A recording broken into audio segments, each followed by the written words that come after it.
पितृपक्ष के दौरान भूलकर भी ना खाएं ये 5 चीजें, अन्यथा नाराज हो सकते हैं पितर। हिंदू धर्म में पितृपक्ष को अत्यंत महत्वपूर्ण माना जाता है, जिसे पितृपक्ष और श्राद्ध के रूप में भी जाना जाता है। यह अवधि पितरों को समर्पित है और हिंदू कैलेंडर के अनुसार इस साल पितृपक्ष 17 सितंबर 2024 मंगलवार को शुरू होगा और 2 अक्टूबर 2024 को समाप्त होगा। पूर्णिमा तिथि पितृपक्ष की शुरुआत और अमावस्या तिथि इसके समापन की प्रतीक मानी जाती है। मान्यता है कि इस दौरान पितरों के श्राद्ध कर्म से उन्हें मोक्ष की प्राप्ति होती है। सनातन धर्म में पितृपक्ष का विशेष महत्व है, जिसमें पितरों का तर्पण, श्राद्ध और पिंडदान किया जाता है। श्रद्धा भाव के साथ पूर्वजों का श्राद्ध विधि विधान से करना चाहिए। ऐसा माना जाता है कि श्राद्ध पक्ष के 15 दिनों के दौरान पितर धरती पर आते हैं, इसलिए उनका आशीर्वाद प्राप्त करने के लिए उन्हें तृप्त करना जरूरी है। इस अवधि में पितरों की आत्मा की शांति के लिए कई उपाय किए जाते हैं और ब्राह्मणों को भोजन कराना शुभ माना जाता है। पितृपक्ष के दौरान खानपान का विशेष ध्यान रखना आवश्यक है। विशेष रूप से श्राद्ध क्रिया करने वाले व्यक्तियों को बाहर के बने खाने का सेवन नहीं करना चाहिए। 15 दिनों तक उन्हें सात्विक भोजन ही करना चाहिए, क्योंकि धार्मिक दृष्टि से बाहर का खाना अशुद्ध माना जाता है। प्रिय मित्रों, अगर आप भी चाहते हैं कि भगवान विष्णु और माता लक्ष्मी का आशीर्वाद आपके ऊपर बना रहे, तो इस वीडियो को लाइक करें, हमारे चैनल को सब्सक्राइब करें और बेल नोटिफिकेशन को दबाना न भूलें, ताकि हमारी हर नई वीडियो की जानकारी सबसे पहले आपको मिल सके। पितृपक्ष में इन चीजों का सेवन भूलकर भी न करें। 1. मसूर की दाल। पितृपक्ष के दौरान मसूर की दाल का सेवन वर्जित माना गया है। ज्योतिष शास्त्र के अनुसार मसूर दाल का संबंध मंगल ग्रह से होता है, जो क्रोध का कारक है। इसलिए पितृपक्ष में मसूर की दाल का सेवन अशुभ माना जाता है। 2. पक्का चावल। उसना चावल। पितृपक्ष में पक्का चावल, जिसे उसना भी कहा जाता है, का सेवन नहीं करना चाहिए। पूजा पाठ में अरवा चावल, कच्चे चावल का उपयोग किया जाता है, जिसे आप पितृपक्ष में सेवन कर सकते हैं। 3. मूली और गाजर। शास्त्रों के अनुसार पितृपक्ष के दौरान मूली और गाजर का सेवन वर्जित है। इन्हें अशुद्ध माना जाता है और इनका संबंध राहु से जोड़ा गया है, इसलिए इनका सेवन पितृपक्ष में नहीं करना चाहिए। 4. अरबी और करेला। शास्त्रों में अरबी का सेवन पितृपक्ष में मना किया गया है। अरबी और करेला का सेवन इस दौरान नहीं करना चाहिए, वरना आपके पितर नाराज हो सकते हैं।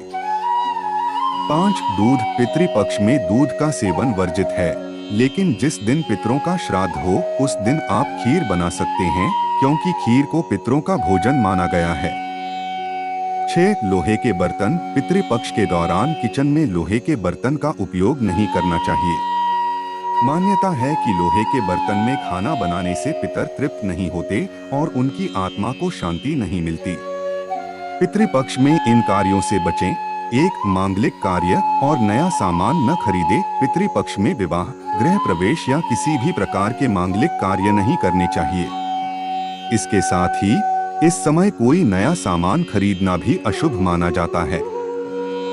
2. झूठ बोलने और अपशब्द कहने से बचें। पितृपक्ष के दौरान किसी से झूठ नहीं बोलना चाहिए, न ही किसी को अपशब्द कहना चाहिए। सट्टा खेलना, छलकपट करना और ऐसे अन्य अनैतिक कार्य भी वर्जित हैं, क्योंकि इससे पितर नाराज हो जाते हैं। पितृपक्ष में ब्रह्मचर्य का पालन भी आवश्यक है। 3. साधु या जानवरों का अपमान न करें।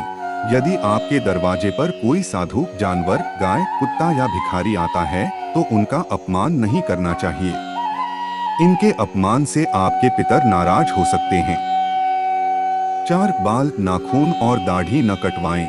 श्राद्ध करने वाले व्यक्ति को पितृपक्ष के दौरान बाल, नाखून और दाढ़ी नहीं कटवानी चाहिए। पितृपक्ष में क्या करना चाहिए? 1. पितृ गायत्री मंत्र का जप करें। पितृपक्ष में प्रतिदिन पितृ गायत्री मंत्र का जप अवश्य करें, इससे पितृ दोष से मुक्ति मिलेगी। 2. जीव जंतुओं को भोजन कराएं। हर श्राद्ध के दिन गाय, कुत्ते, चींटियों और कौओं को भोजन कराना चाहिए। 3 तर्पण करें। रोजाना स्नान के बाद पितरों के लिए तर्पण करें या किसी ब्राह्मण से करवाएं।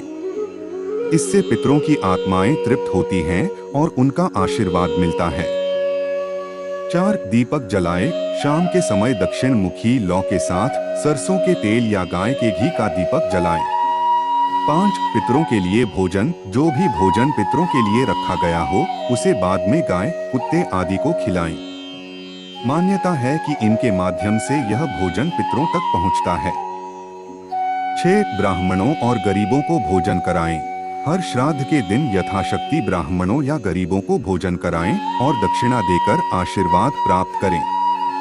7 श्रीमद् भगवद गीता और भागवत महापुराण का पाठ। पितरों की अनुकूलता पाने के लिए श्रीमद् भगवद गीता और भागवत महापुराण का पाठ करें।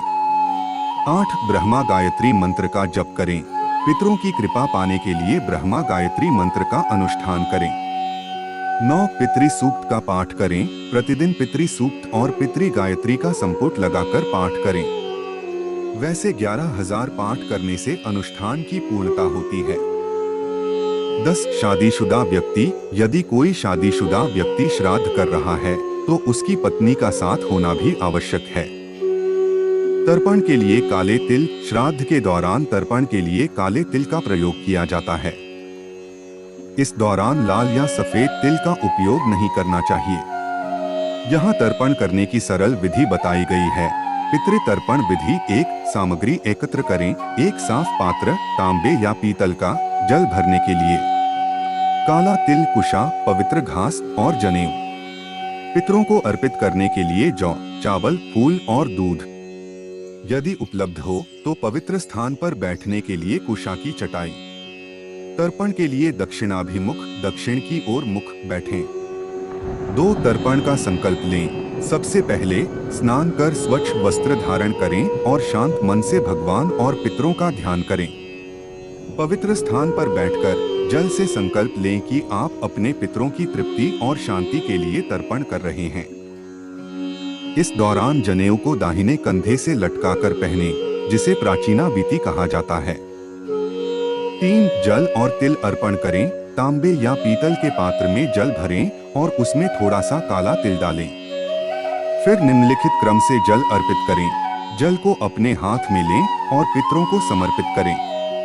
3 बार पितरों का ध्यान करते हुए जल और तिल मिलाकर दक्षिण दिशा की ओर अर्पित करें। प्रत्येक बार कहते जाएं, पितृभ्यः स्वधा नमः। पितरों को श्रद्धांजलि अर्पित करते हुए 4 मंत्रोच्चारण। तर्पण करते समय निम्नलिखित मंत्रों का उच्चारण करें। पितृदेवताभ्यो नमः, मातामह पितामहादिभ्यः नमः, कुलदेवताभ्यो नमः। इन मंत्रों के साथ जल अर्पित करें। 5 पिंडदान। यदि कर रहे हैं, यदि पिंडदान भी कर रहे हैं तो चावल या जौ का पिंड गोल आकार की छोटी बॉल बनाकर उसे पितरों को समर्पित करें। पिंडदान करते समय पितृभ्यः स्वधा नमः का उच्चारण करें। 6 भोजन अर्पित करें। तर्पण के बाद पितरों के लिए बनाया गया भोजन गाय, कुत्ते और कौओं को खिलाएं। धार्मिक मान्यता है कि इस भोजन के माध्यम से पितर तृप्त होते हैं। 7 ब्राह्मण को भोजन कराएं। तर्पण के अंत में ब्राह्मणों को भोजन कराना शुभ माना जाता है। आप अपनी क्षमता अनुसार उन्हें दक्षिणा और वस्त्र भी दे सकते हैं। विशेष ध्यान। तर्पण करते समय मन शांत और संयमित होना चाहिए। पितृतर्पण हमेशा दक्षिण दिशा की ओर मुख करके करना चाहिए, क्योंकि इसे पितरों की दिशा माना गया है। पितरों को तर्पण सुबह सुबह या दोपहर में करना उचित होता है। इस विधि से पितृतर्पण करने से पितरों की आत्मा को शांति मिलती है और उनकी कृपा प्राप्त होती है। दोस्तों, अगर आपको हमारी यह वीडियो अच्छी लगी हो तो कमेंट बॉक्स में जय मां लक्ष्मी जरूर लिखें। भगवान आप सब पर कृपा बनाए रखें। जय श्री कृष्ण।